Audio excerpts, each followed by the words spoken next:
Hey everyone, let's talk about selling your home right now because honestly, it's a tough market. Maybe you're thinking it's time to sell, but there's a ton of competition, or maybe your home is already listed and nothing's happening. I get it. You've probably done everything by the book, updates, staging, hired a great agent, but your house is still sitting there and you're wondering, what now? In this video, I'm going to break things down for you. I'll share real world stories, give you practical strategies, and help you figure out exactly what you need to do to finally sell your home in today's market. First off, let's talk about markets. They're all over the place right now.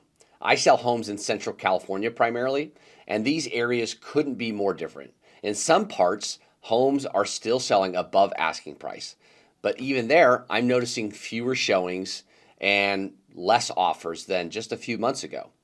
In the Central California area, homes are sitting longer and buyers are being much more selective. One factor affecting markets everywhere: interest rates. A lot of sellers locked into 2% or 3% mortgages during the boom. They're not willing or able to move into a home with a 6 or 7% interest rate, especially if the house is slightly bigger or better, more expensive. So many people are staying put. Combine that with higher insurance and living costs in some areas, and it's easy to see why markets are slowing down.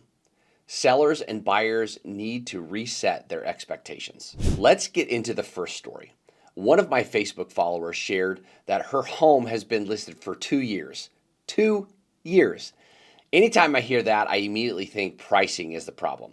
Her home started at $795,000, gradually dropped to $725,000, then bounced back to $750,000. They even relisted it as new to attract fresh buyers.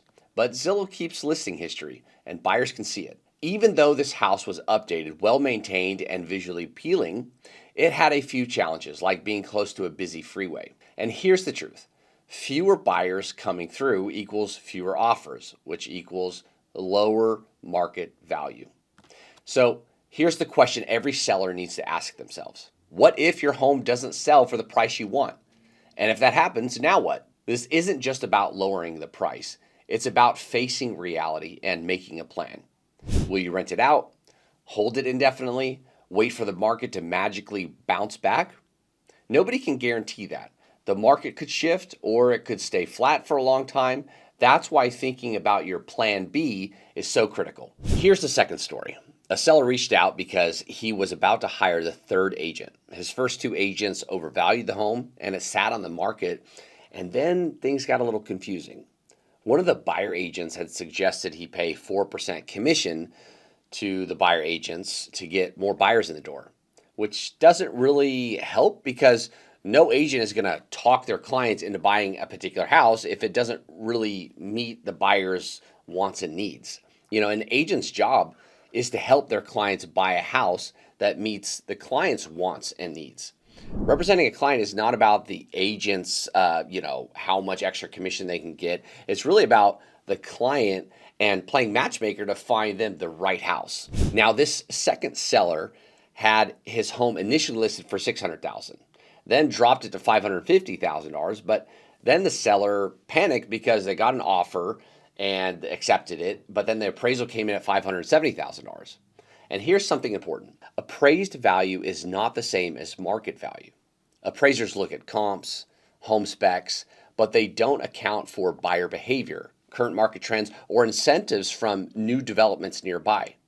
Buyers ultimately decide what they are willing to pay. We had a tough conversation. I asked, what if you don't get over $550,000? Initially, the seller insisted we have to. But when we ran the numbers, they realized that they could sell for less or even rent the property out temporarily. Facing these hard questions is crucial. Now let's talk about strategy. Experienced agents are key. They won't take an overpriced listing because they know it's a setup for frustration. They'll give you honest, data-backed truth, even if it's hard to hear. Too many sellers waste months or even years on the market because they don't want to hear the reality. Pricing is just one piece of the puzzle. Location, condition, and market timing are huge factors. A great house in a poor location, or a house with minor issues that buyers notice, will need a price that reflects the reality. Buyers are smart. They can tell if a house is overpriced. If they aren't showing up, your price is too high. Another big factor right now, market shifts. In some areas, you may have a lot of competition. In others, inventory is tight. The common denominator across the country is that interest rates are keeping buyers and sellers cautious. People who bought during the boom aren't eager to trade in a higher interest rate environment. That's why sellers need to ask, what if I can't get my ideal price? What's the plan if that happens? Okay, let's go back to a real life example. I've seen homes that are gorgeous, fully updated, and move-in ready, but they linger because the price didn't match the market. I've also seen sellers that make the opposite mistake. They price too low because they panic. Both approaches can cost you money. That's why having experienced guidance is so important. If you're struggling with your listing right now, here's what I suggest. Talk to an experienced agent in your area who knows the market inside and out. They will give you a realistic price range and a strategy to sell fast for the most money possible.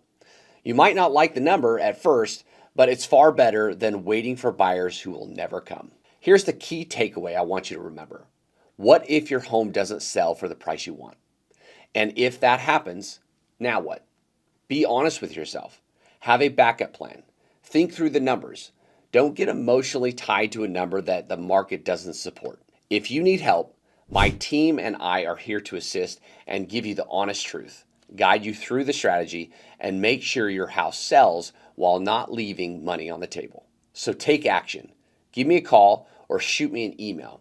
Think about your what if scenario and plan your next move. Don't wait. Don't hope.